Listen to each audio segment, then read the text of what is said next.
Common Charity is a format where every common card released in the Yu-Gi-Oh! TCG is legal. As such, new cards in core sets, and downshifts in OTS packs and structure decks can bring new tools to existing decks or introduce decks to the format, and since the start of the year, we have had some pretty impactful additions. Crystron is an archetype of water machines designed around synchro summoning on the opponent's turn and endlessly recurring resources. Their support in Supreme Darkness was almost all common, and the deck has had an immediate impact, winning CCC SUDA. So, what does it do? You draw a card and set a pop 2, which isn't much, but it's off a singular card, and it's usually enough, in combination with generic back row, Eleskeletus's attack reduction and float, to survive a battle phase, after which you can flex the deck's incredible resource engine. It's like Orchest, but instead of locking you into the best attribute in the game, locks you into a mid-type. And, much like Orchest, its combos can be started with any way to send it Star to the Grave. Smyger, being a level 3 water machine with 1000 attack, means the deck has a ludicrous number of potential starters for the 1-card combo with 1 monster in field and Smyger in grave. Banish Smyger from grave, searching Inclusion. Inclusion, start Sulfador. Sulfador pop Inclusion, summon itself. Send Rosenix and Cluster. Banish Inclusion to special summon back Rosenix. Rosenix pop the monster to special summon Rion from deck. Synchro summon using Rion and Sulfador to make Buredo, who specials Nishipachi from the deck, shifting one of them and drawing a card. Synchro summon Eleskeletus using Nishipachi and Rosenix. Eleskeletus adds back Cluster. Being a 1-card combo means the engine space can be focused on starters, especially since Praziortal, or the new downshift from OTS Pack 27, Solfefnir, can get drawn engine pieces out of the hand, turning potential bricks into extenders. Solfefnir also makes Inclusion a better starter, allowing you to add the other new addition from OTS Pack, Citri, to the board, which lets you synchro into another machine during the opponent's turn, using itself and a material from grave. So, what's the catch? Cluster only pops face-ups in a pretty back-row-centric format, and, well, you're locked into machines from the extra deck once you use Sulfador, and machine synchro specifically once you summon a tuner from the deck with the low-level non-tuners. So the deck's ceiling isn't much higher than its floor.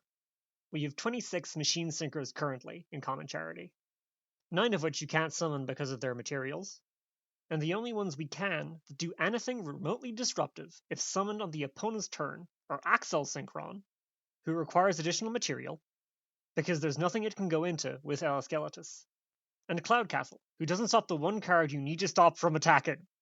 So your Citri and Rion are just adding follow-up and further floating.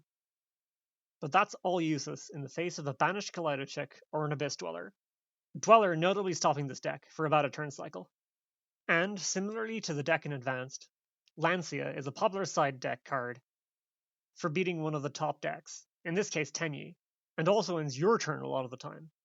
But the deck has room for quite a lot of non-engine or supplemental packages to either deal with these cards or survive through them.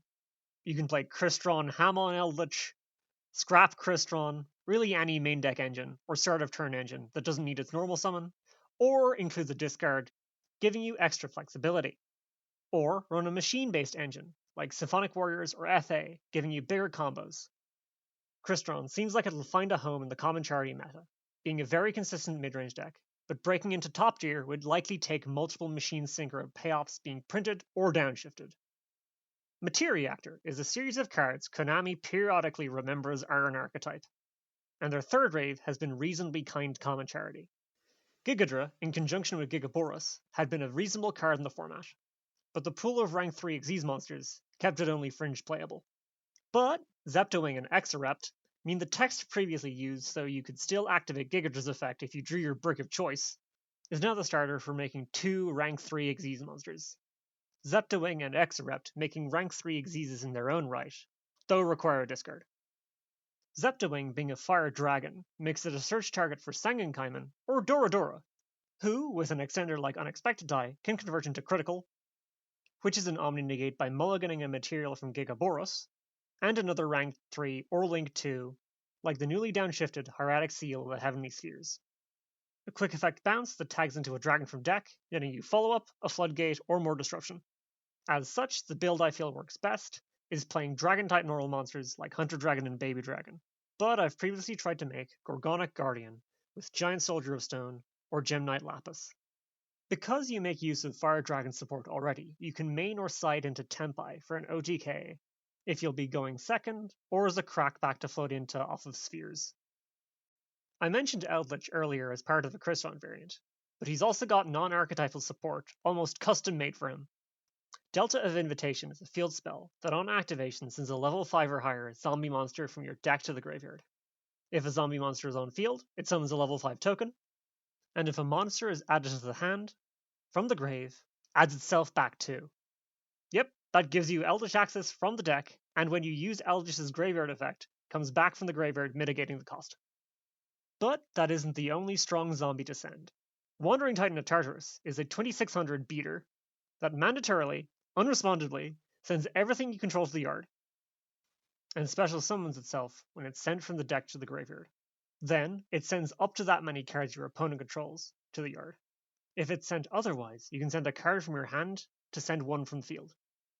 The token effect of Delta isn't irrelevant either, especially with zombie tuners, making a Sync 7 with Plague Spreader, a Sync 8 with Ash Blossom, or a Sync 9 with a level 4 tuner like Volcarian, who can special summon itself if you control a zombie, and bounce back to special summon a zombie from hand. But there's even more new zombie support in this set, if a bit more restricted to specifically zombie-typal decks.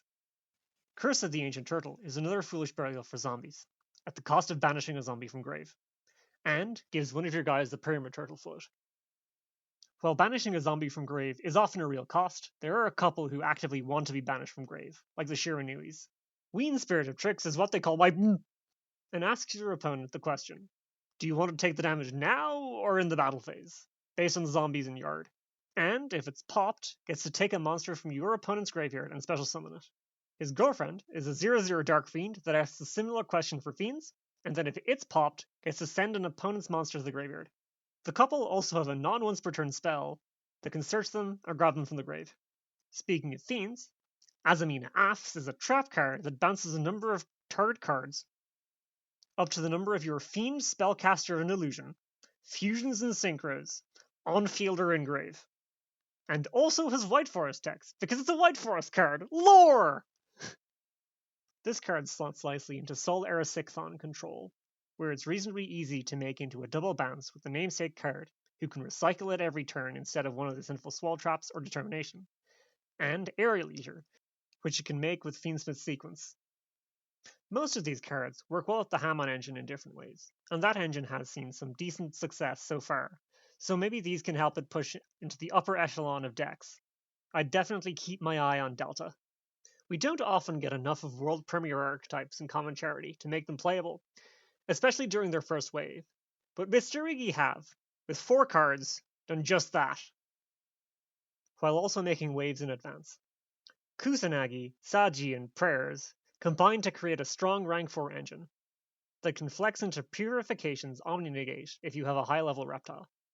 As such, they slot well into any reptile deck, being able to make King of the Feral Imps, and the monsters are searchable off of KFI, a factor that's very important in the Melodious builds, who are capable of making Lizardos and KFI off of a single card, sometimes before the normal summon.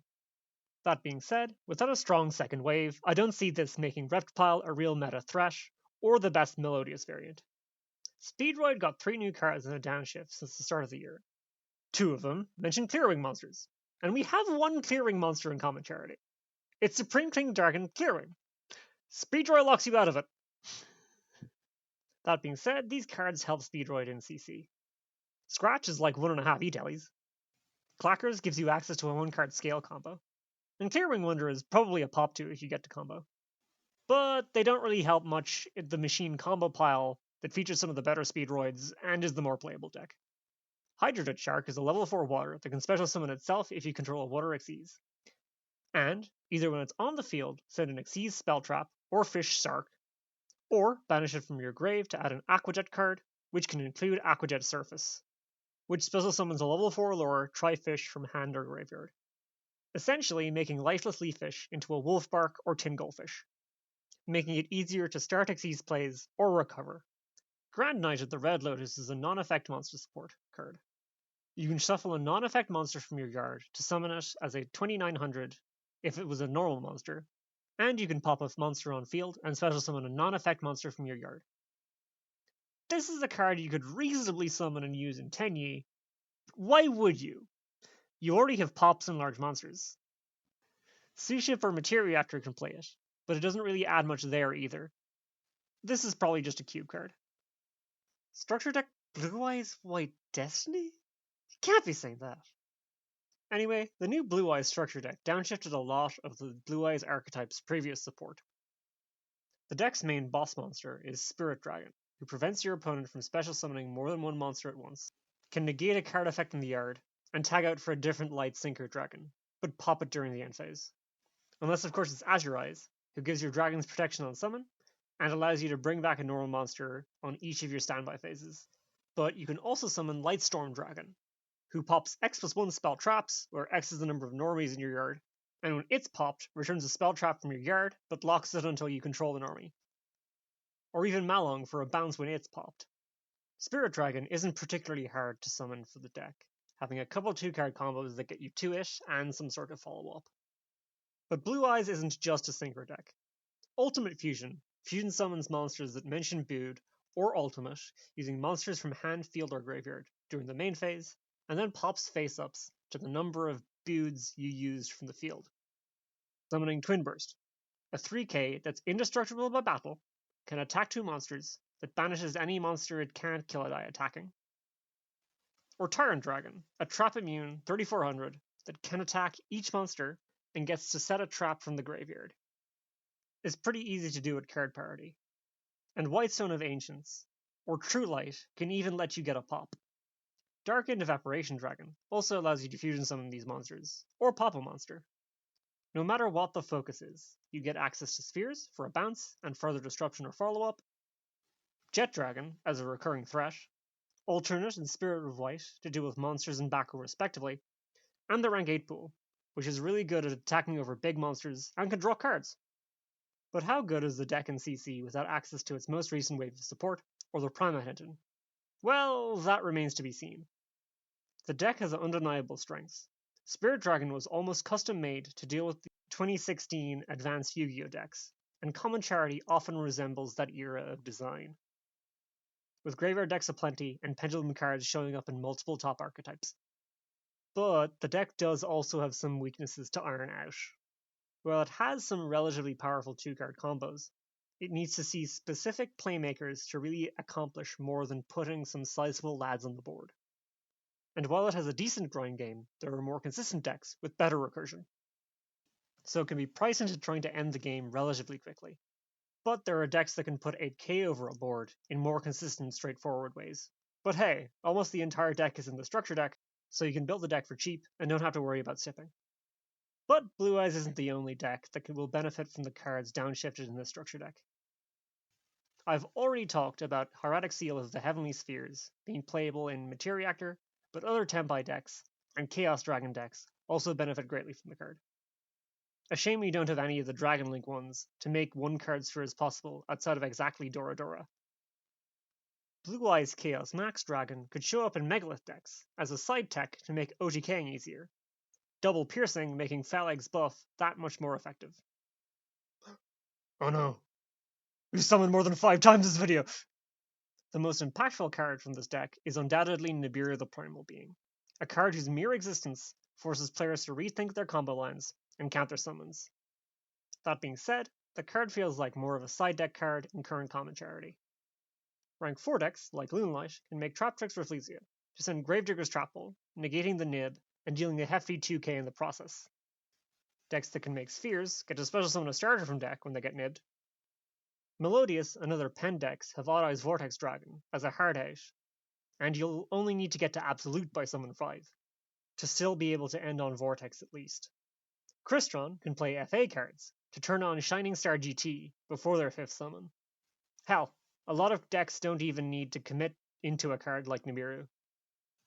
Being able to combo off from one card, trading positively into the large rock, or never summoning 5 times in a single turn, or having most of their interaction at advantage in their back row. But while a lot of decks can play around Nib, they often can't while still adding an established board.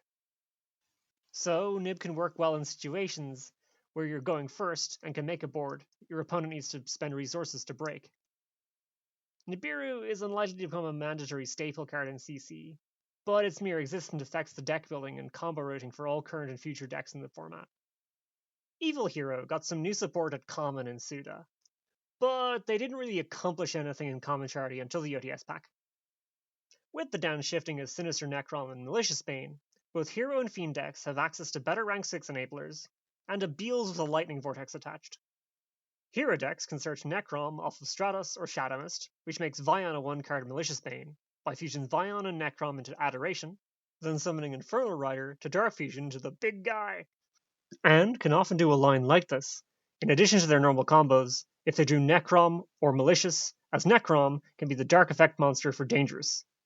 The more surprising home is Fiend decks, where Dark Beckoning Beast, or Opening of the Spirit Gates, can convert into Fiendsmith's Sequence with 2 Darks and Grey for Aerial Eater, who can send a Sinister Necrom to special summon Infernal Rider. A level 6 Fiend you can overlay with Aerial Eater for cards like Goblin's Crazy Beast, Sheridan, Strike Bouncer, or Willow. Or you can use Infernal Rider's on Summon effect to add Dark Fusion and fuse into Malicious Bane, who's incredibly painful for your opponent to deal with. You might think that's not particularly worth it, given Dark Fusion would be a second brick, but Dark Fusion can fuse into any Fiend fusion, meaning if you draw it, you can essentially use it as poly into Aerial Eater, and start your combos that way. And because Infernal Rider can add from Grave, you can still get to Malicious Bane. Mariologic Aggregator is a rank 9 monster that negates a face-up card when it's sent to the graveyard. This has made it a key role player in Advanced, and as such, it got reprinted in the most recent OTS pack. In CC, this function will still come up. Dogmatica Punishment is a powerful trap, and being able to destroy a monster with 2600 or less attack, and deal with the effects of another card on the field for a turn, helps in situations where you need something more immediate than Wind Pegasus' Shuffle. But that's not the only thing Aggregator has going on. It has 2 other powerful effects. On Xyz Summon, it can Extra Foolish Burial, meaning you get access to its negate, or any other extra deck card's graveyard effects. And as an Ignition effect, it can swap out its materials for monsters in your yard, allowing you to repeatably trigger scent effects, including its own. That being said, this card doesn't really have an immediate home that can summon it, more powerful than Prediction Princess, so I mostly expect it to show up in Paleozoic lists for the time being. But that's not all for OP27. The Portuguese version of the OTS set contains 10 additional common cards, 2 of which new to CC, 1 of which relevant. Mermail Abyss Gaios is an Xyz monster recording 2 level 7 water monsters as material, and it has 2 effects. It stops level 5 or higher monsters from attacking while it has material, and can detach a material to negate the effects of all monsters your opponent controls with less attack than his. And at a base 2800, that's most relevant effect monsters. Put simply, water decks now have a payoff that not only acts as a monster negate, but also a way to stop high-level monsters, like the Lunalite, Melodious, Hero, Predaplat, and Amazonas fusions, Sinkers from Crystron, or Phalag from attacking. And being a negate can stop cards like Light Dragon Agnister that would threaten it, making it quite hard to out in-engine for a lot of decks, especially if you also establish Abyss Dweller or Valiant Shark Lancer. There are 2 problems currently with Abyss Gaios. While it resists in-engine removal, it can't stop a lot of non-engine removal in the format. If you also summon Light Dragon or Dragite, you get protection from Raigeki, Dark Hole, or Kaiju Slumber, but you're still pretty weak to Kaijus. The second problem is how you get to Abyss Gaios. Deep Sea Diva is a 1-card combo to it, and that requires giving your opponent a card, but can easily extend into a second Xyz monster with another level 7 or 4 water. There are some 2+ card combos that involve Dragoons or Coelacanth that can end on bigger boards, but at that point, the engine needs to be huge, and each require some bricks that really don't do much in hand a lot of the time. Maybe better deck building can address these problems, but for the moment I'm not convinced capital W water decks are a meta contender.